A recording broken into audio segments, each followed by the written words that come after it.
Good morning डिएक्शन।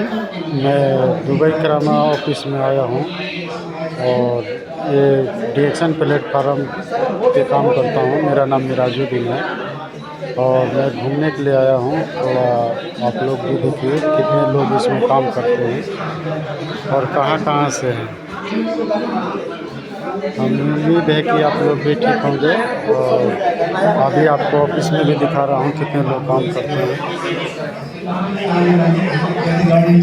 उठेर हिँड्न सिक्नुपर्छ भन्छु मैले हर कसैलाई।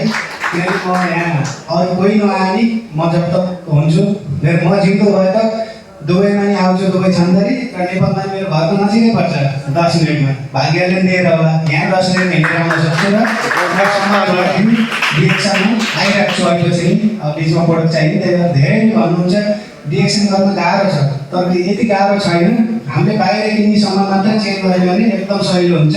म 3-4 महिनादेखि मलाई पिपी गर्न केही गाह्रो छैन, किनकि बाहिर किन्ने सामान मैले अलमोस्ट यहीँबाट किन्छु। यहाँ पाइन्छ पुरै चिज, तेल स्याम्पू सबै। मैले अब क्रिम त केही लगाउँदैन, साबुनले नुहाउँछु, टुथपेस्ट गर्छु, पहिला दिउँ अर्को फेरि लत्रै किनेर लाउनु। र अहिले यो पहिला हालको तेल लगाउने गाना गरौँ, त्यसले 2-3 दिन कपाल फुट्छ देखा हल्का फुलेर। त्यहाँदेखि अहिले फेरि लगाउनु लाग्छ, दुई चार दिन हालको बाहिर बस्दा एकदम राम्रो। ये हमारा डिएक्शन परिवार।